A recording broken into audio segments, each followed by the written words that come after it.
I'm coming in loud and clear. Might hear me on the radio. Breaker 19. Anybody got their ears on?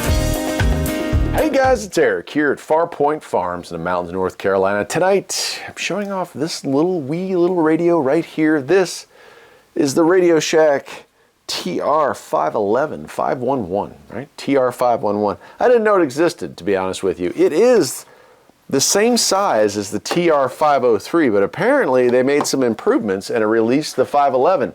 And so I came across this at a ham fest and I had to pick it up. I think it was $5, maybe $10. This is going to go on to a friend or something like that. It has the same microphone as the TR-503. The TR-503, here's a picture of it here. It's one of my favorite CB radios of all time. It's a pocket radio. And it looks like Radio Shack outdid themselves with the 511 because it's the 503, but it's got some extra features. I'm going to go ahead and unplug the mic just so you can see it a little better, but here it is. Here it is. And you see we've got a volume on off here, and we have squelch here, but we've added some new features. We've got a 919 and normal. The original, the 503, did not have that. The 503 just has the two dials and a meter, or I'm sorry, and an LED display for the channel. This has 919 and normal, so that's kind of cool. And then it has a channel up and down here, where the 503 has a knob. So a little bit of a difference. The other things it has two LEDs, one there and one there, you see? And those are for RX and TX, so it lets you know, hey, you're transmitting. So in case you were sitting on the sitting on the mic or something like that, who knows? The TR-510 or 511, sorry. And let's see here, catalog number is 21-7. Geez, I'm having a hard time with this. The catalog number was 21-1705, 40 channel radio, of course. Serial number 232016 on this model here. You'll notice on the backside here, no external speaker, no PA, nothing. Very basic radio, but it did have a decent sized speaker on the bottom. So, I mean, these were great and still are. I mean, I don't know about this one. We'll plug it in here and play with it. But the 503s were great, same package, because they'd fit into anything. You could fit them into a cubby hole. So if you had CD holders, which were popular on cars up through the mid-2000s anyway, this would fit right in that. And so you could do that. And I had it in, my first one I had in a Volvo, and it fit in like the little, I swear it was a spot for cigarettes or something like that, but it would slide right in there. I drilled a small hole to fit the antenna cable through in a place that when I removed the radio, no one would ever know that it had been damaged or modified. And it lived there forever. It was perfect, like a quarter din size. So let's go ahead and let's hook this thing up. Skip is going crazy today. I've been making contacts all over the world. I actually talked to Ireland and Australia today, so that's pretty impressive for 12 watts sideband. Let's go ahead and hook it up. Let's see what we can find.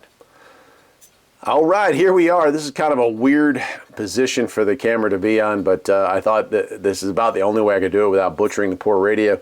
The cord's really short, and I didn't want to cut it down anymore and splice anything in today, so we're leaving it here, but I got both the antenna and the power cord hooked up to it.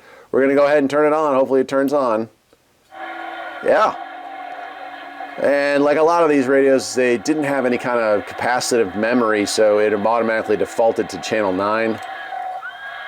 We move it over, and now channel 9 starts blinking. Move it over even farther, and we switch to channel 19. I like how it blinks to let you know. Instead of having a light, it just lets you know, hey, you're stuck on 19. Well, we'll move it back. We've got our squelch here. And it cuts through. When it cuts through, the RX light comes on. You can see that pretty clear. All right, we'll move the squelch back down.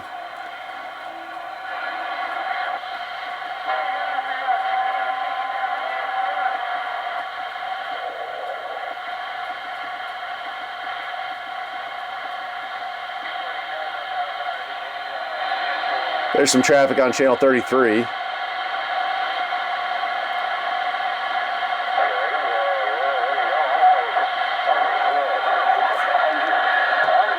We'll see if it transmits. Brake channel for a radio check on 28.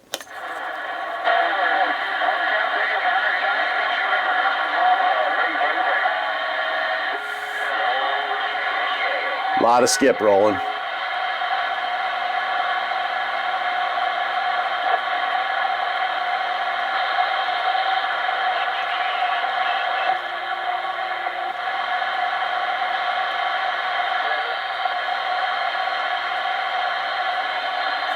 '16 is a lot of local traffic at times. Break channel for a radio check.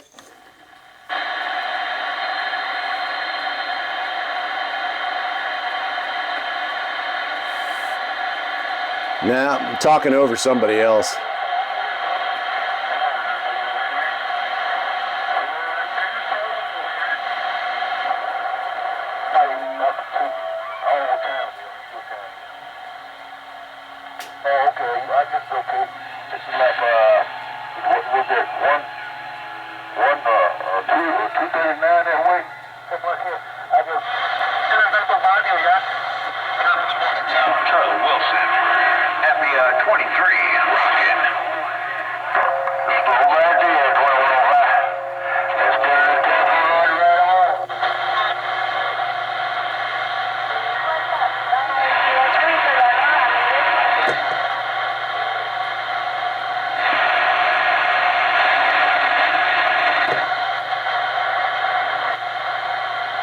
Well, one thing's for sure, it works. And that's the cool part about a lot of older Radio Shack radios. Until you get back into the 70s, they just work. They're actually really nice little radios.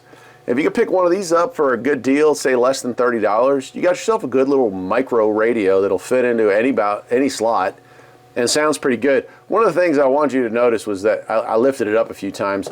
Having it sitting flat on this piece of metal here, it sounded really muffled, but the second you raised it up a little bit, just a little bit to give it some air gap, that actually sounded pretty darn clear. So that's kind of a nice feature that it had there, was that the speaker on this is not screwed up. It's just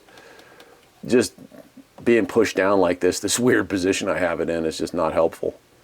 Well, I guess that'll do it for today. It's the TRC-511, and I hope you enjoyed this video. If you're liking my work, please go ahead and head over to the other channel. It's Farpoint Farms Restorations and Repairs. And check out a few videos over there. That channel's doing well, but it could always use some additional eyeballs. Maybe you weren't aware of it. Pass it around. Let people know that I'm making content twice a week on both channels now, and have been for, well, over 2 years. Till next time, my friends, take care.